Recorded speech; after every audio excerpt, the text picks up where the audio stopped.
Video যখন করছি তার বেশ কিছুক্ষণ আগে শেষ হয়েছে রাজ্যের প্রথম বিজেপি সরকারের শপথ গ্রহণের অনুষ্ঠান। যে অনুষ্ঠানের প্রতিটি দিকে ছিল একেবারে বেনজির স্বাতন্ত্র্য। বাঙালির সবচেয়ে বড় আইকন রবীন্দ্রনাথের জন্মদিনে শপথ নিচ্ছে পশ্চিমবঙ্গের সরকার, এমনটা আগে কখনো হয়নি। এই প্রসঙ্গে আমার দর্শকদের জন্য একটা তথ্য দিই, ভালো লাগবে। মমতা ব্যানার্জি সবসময় বাংলা ও বাঙালিয়ানা নিয়ে গলা ফাটান, নিজেকে বলেন বাংলার মেয়ে। বিজেপিকে উত্তর ভারতের অবাঙালিদের দল বলে রীতিমতো গালমন্দ করেন, কিন্তু প্রতিবারই তার শপথ নেওয়ার দিনের ধারে কাছে 25শে বৈশাখ থাকলেও সেই স্মরণীয় দিনটিতে শপথ নিয়ে রবি ঠাকুরকে সম্মান জানাবার কথা মনে পড়ে না মমতার, কোনোদিন মনে পড়েনি। 11তে নয়, 16তে নয়, এমনকি 21শেও নয়। 2021-এর কথা বলি, 25শে বৈশাখ সেবার পড়েছিল মে মাসের 9 তারিখে। আজকে যেমন মমতা মন্ত্রিসভা শপথ নেয় 5ই মে।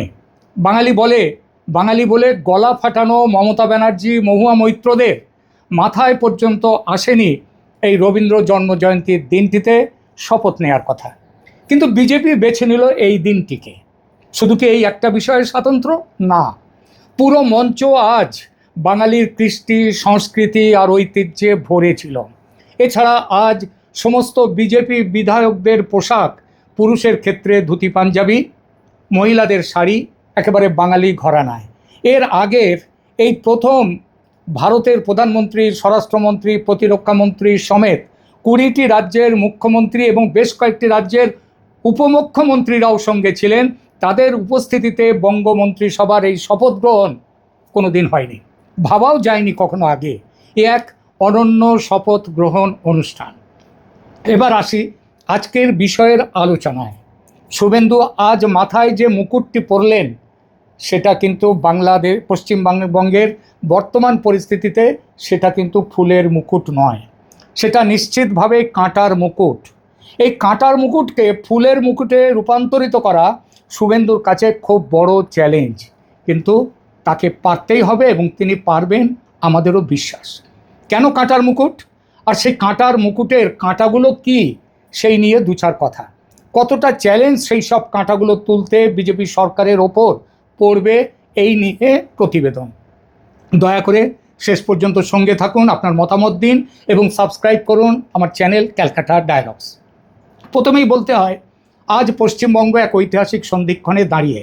নতুন সরকার শুধু ক্ষমতায় আসছে না, তাকে একটি ক্লান্ত, দুর্নীতিতে আপাদমস্তক ডুবে থাকা, অবিশ্বাসে ভরা এবং নুয়ে পড়া দলদাস প্রশাসনিক কাঠামোকে আবার নিজের পায়ে শক্ত করে দাঁড় করাতে হবে। খালি হয়ে যাওয়া রাজকোষ সামলাতে হবে। আপনারা তো অনেকেই জানেন না যে এবার এই যে ভোট হয়ে গেল, এই ভোটে যারা প্রিজাইডিং অফিসার, যারা পোলিং পার্সোনেল হয়ে এসেছিল, তাদের টাকা পেমেন্ট করা যায়নি এখনও, রাজকোষের টাকার অভাবে। শিল্পের শ্মশানে এই বাংলায় প্রাণ আনতে হবে, মানুষের হাতে কাজ দিতে হবে। পাহাড় প্রমাণ প্রত্যাশা।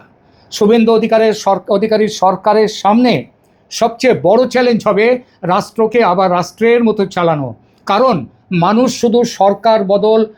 সরকার বদল চায় শুধু মুখ বদলের জন্য নয়, মানুষ চায় থানায় ন্যায্যতা আসুক, বিচার আসুক, ব্লকে স্বচ্ছতা আসুক, রাস্তায় নিরাপত্তা আসুক, প্রশাসনের নিরপেক্ষতা আসুক, আমাদের মেয়েরা তারা যেন তাদের নিরাপত্তা থাকে। আগেই বলেছি, পাহাড় প্রমাণ প্রত্যাশা মানুষের। তবু তার মধ্যে সরকারের সামনে কিছু প্রত্যাশার অগ্রাধিকার থাকে। কোন কাজগুলো জরুরি ভিত্তিতে করতে হবে সেই অগ্রাধিকার। এক এক করে আসা যাক সেই বিষয়গুলোতে। প্রথম অগ্রাধিকার, নতুন সরকারের 1 নম্বর কাজ হওয়া উচিত আইন শৃঙ্খলা পুনর্গঠন। ভোট পরবর্তী প্রতিশোধের রাজনীতি শুরু করে দিয়েছে তৃণমূল কংগ্রেস।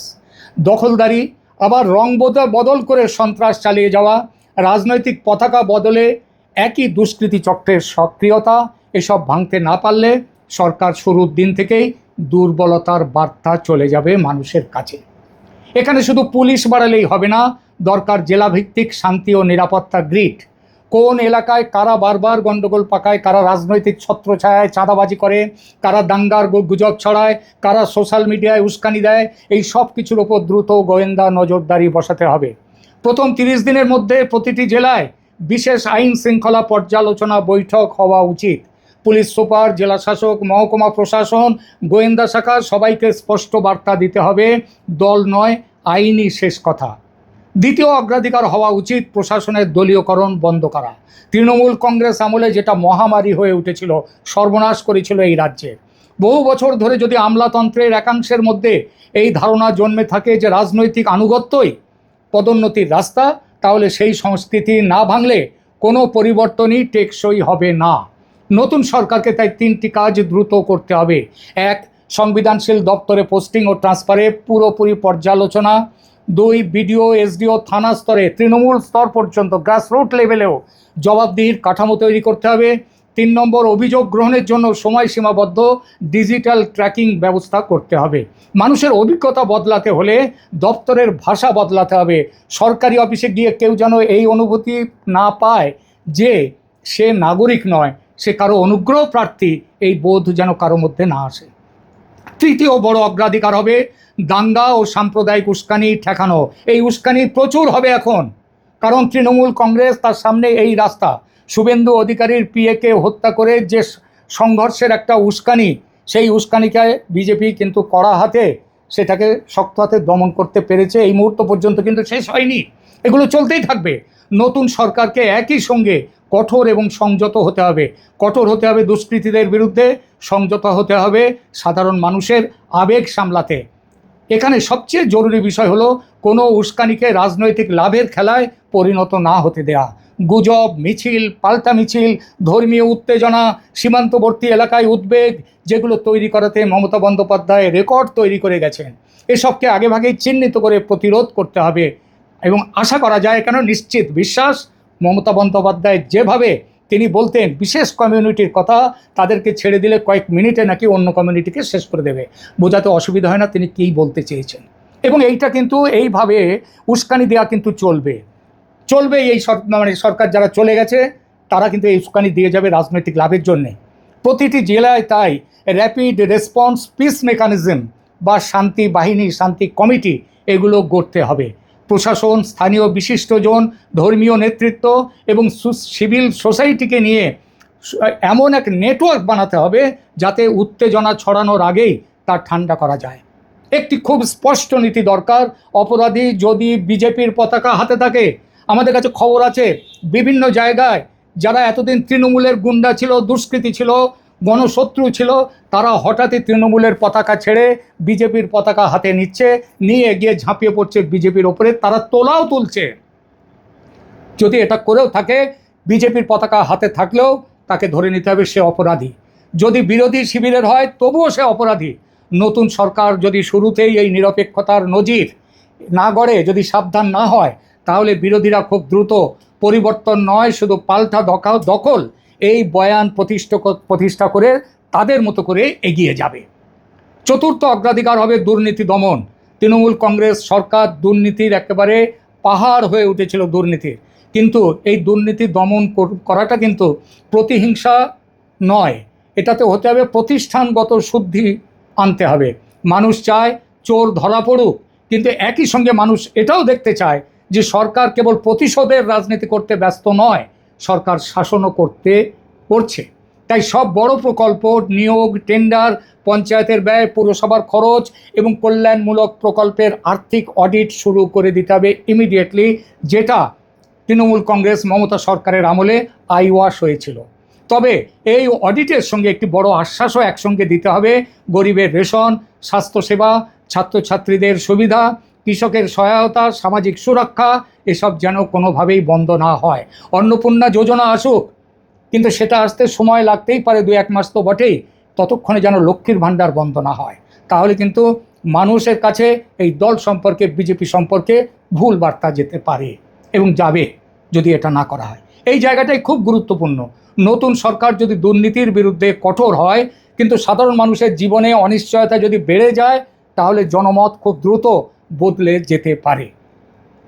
এরপরে পঞ্চম অধিকার হওয়া উচিত চাকরি, বিনিয়োগ এবং স্থানীয় অর্থনীতিকে চাঙ্গা করা।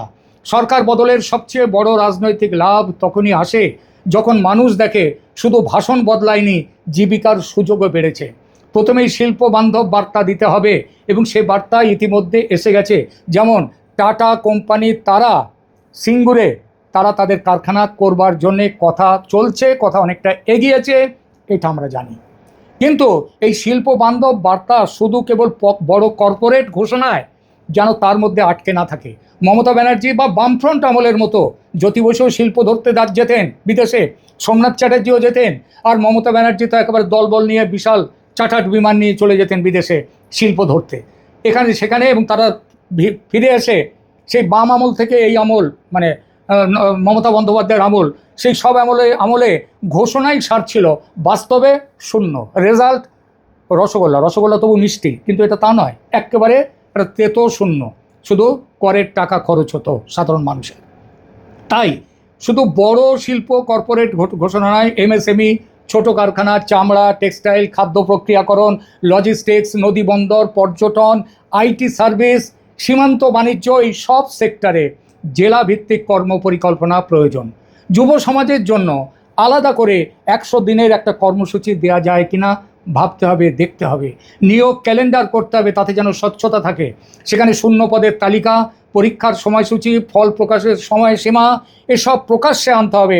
তা না আনলে যেভাবে পশ্চিমবঙ্গ এখন দাঁড়িয়ে আছে, মানুষের মধ্যে হতাশা বাড়বে। আরেকটি গুরুত্বপূর্ণ অগ্রাধিকার হবে সীমান্তবর্তী এলাকার নিরাপত্তা ও সামাজিক স্থিতি। সীমান্ত জেলায় নিরাপত্তা, চোরাচালান, জাল নোট, অনুপ্রবেশ উদ্বেগ এবং সাম্প্রদায়িক গুজব, এসব প্রশ্নে রাজ্য সরকারকে কেন্দ্রীয় সরকারের সঙ্গে সংঘাত নয়, সমন্বয়ের পথে হাঁটতে হবে, যেটা মমতা বন্দ্যোপাধ্যায়ের আমলে ছিল না। মমতা বন্দ্যোপাধ্যায় করেননি, তিনি বিএসএফকে জমি সীমান্তে কাঁটাতারের বেড়া দেওয়ার জন্য পর্যন্ত জমি দিতে চাননি। কেন করেছেন এগুলো, সেগুলো আপনারা জানেন, এখানে বলার দরকার নেই। নিরাপত্তার নামে সবই করা যায়, আর এটা আরও এখন বাংলাদেশ নিয়ে আরও বেশি সতর্ক হতে হবে এই কারণেই যে আপনারা দেখছেন এই মমতা বন্দ্যোপাধ্যায়ের প্রতি একটা অগাধ প্রেম আছে বাংলাদেশের সমস্ত সাম্প্রদায়িক মৌলবাদী শক্তিগুলোর। জামাতের কয়েকটা নেতার ভাষণ এখানে দিচ্ছে না, কিন্তু আপনারা খুঁজলেই পেয়ে যাবেন। তারা করেছে কি, মমতা বন্দ্যোপাধ্যায়ের শোকে তিনি এই রাজ্য ছেড়ে চলে যাচ্ছেন, যেতে বাধ্য হয়েছেন, এবং মমতা বন্দ্যোপাধ্যায়ের যে ন্যারেটিভ দিচ্ছেন, তাদেরকে জোর করে হারানো হয়েছে, তিনি হারেননি, এই ন্যারেটিভকে তারা সমর্থন দিচ্ছেন। এক জামাতি নেতা তিনি বলেছেন যে 17 কোটি বাংলাদেশি, মমতা বন্দ্যোপাধ্যায় আপনি লড়াইতে নেমে যান, 17 কোটি বাংলাদেশি তাদের সাথে আছে। সুতরাং বোঝা যায় বাংলাদেশ থেকে ইন্ধন দেয়া হবে, আর এরপরে যখন এখান থেকে যাদের নাম এসআইআরে বাদ গেছে অনুপ্রবেশকারী হিসেবে, তাদের ব্যাপারে কেন্দ্রীয় সরকার কিছু না কিছু করবেন। যদি সেটা তাদের বাংলাদেশে তাদের চলে যাওয়ার ব্যাপারটা শুরু হয়ে গেছে অনেকটা, কিন্তু এইটা নিয়েই কিন্তু বাংলাদেশের মধ্যে একটা ভারত বিরোধী সেন্টিমেন্টকে আবার খুব বাড়িয়ে দেওয়ার চেষ্টা করা হচ্ছে, এবং তারা এখানে সমস্যা তৈরি করতে পারে, সতর্ক হতে হবে। কারণ সীমান্তের নিরাপত্তাও দেখতে হবে। কিন্তু এটাও ঠিক, নিরাপত্তার নামে সাধারণ সীমান্তবাসীকে আতঙ্কে রাখা যাবে না। নীতি হওয়া উচিত অপরাধের বিরুদ্ধে জিরো টলারেন্স, কিন্তু সাধারণ মানুষের সঙ্গে সমমর্যাদাপূর্ণ প্রশাসনিক সম্পর্ক। এখানে বিশেষ টাস্ক ফোর্স গঠন করা যেতে পারে, যেখানে পুলিশ, প্রশাসন, গোয়েন্দা বিভাগ, সীমান্তের দায়িত্বপ্রাপ্ত বাহিনী এবং স্থানীয় সিভিল প্রশাসন তারা নিয়মিত তথ্য ভাগাভাগি করবে। নিরাপত্তা কিন্তু শুধু বন্দুক দিয়ে আসে না, নিরাপত্তা আসে তথ্য, সতর্কতা, দ্রুত প্রতিক্রিয়া থেকে, কুইক রেসপন্স থেকে। মমতা বন্দ্যোপাধ্যায় সীমান্তে জমি দেননি বেড়া দেওয়ার জন্য, এবার সেই সমস্যা চলে যাবে, এবং খুব দ্রুত যাতে জমি অধিগ্রহণ করে এই কাজ এগিয়ে নিয়ে যাওয়া যায় সেইটা দেখতে হবে। কারণ সামনে জুন জুলাইতে বর্ষার সময় আসছে, নানা রকম অসুবিধে হতে পারে। এরপর নতুন সরকারের প্রথম 6 মাসে সবচেয়ে বড় পরীক্ষা হবে তার রাজনৈতিক ভাষা। সরকার কি প্রতিশোধের ভাষায় কথা বলবে না, এটা আমরা জানি, কারণ সেই নির্ভরতা সেটা বিজেপি দলের প্রতি মানুষের আছে। কিন্তু সরকার প্রতিশোধের ভাষায় কথা বলবে না শাসনের ভাষায় কথা বলবে, সেটা মানুষ দেখতে চায়। সরকার প্রতিপক্ষকে চূর্ণ করার বার্তা দেবে না নিশ্চিতভাবে, বরং আইনের মাধ্যমে আইন শৃঙ্খলা ফিরিয়ে আনার বার্তা দেবে। শুভেন্দু অধিকারীর জন্য এখানেই বড় সুযোগ। তিনি চাইলে নিজের ভাবমূর্তি কেবল আন্দোলনের নেতা হিসেবে নয়, কঠিন কিন্তু কার্যকর প্রশাসক হিসেবেও প্রতিষ্ঠা করতে পারেন। তার সরকারের মূল মন্ত্র হওয়া উচিত আইন সবার জন্য এক, প্রশাসন দলীয় ক্যাম্প নয়, দুর্নীতির বিচার হবে কিন্তু জনসেবা থামবে না, দাঙ্গা রুখবো, উন্নয়ন এগোবো, কর্মসংস্থান বাড়াবো। রাষ্ট্রের কর্তৃত্ব ফিরবে কিন্তু নাগরিকের স্বাধীনতা খর্ব হবে না। অনুপ্রবেশ বন্ধ করা হবে কড়া হাতে।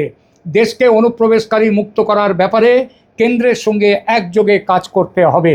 এসআইআরের পর সফলভাবে সিটিজেনশিপ অ্যামেন্ডমেন্ট অ্যাক্ট অনুযায়ী যাদের সিটিজেনশিপ দেয়া, সেটা বিশেষত মতুয়া এবং অন্যদের, তাদেরকে এটা দেওয়ার ব্যাপারে একেবারে যত শীঘ্র সম্ভব দেওয়া যায় সেটা করতে হবে।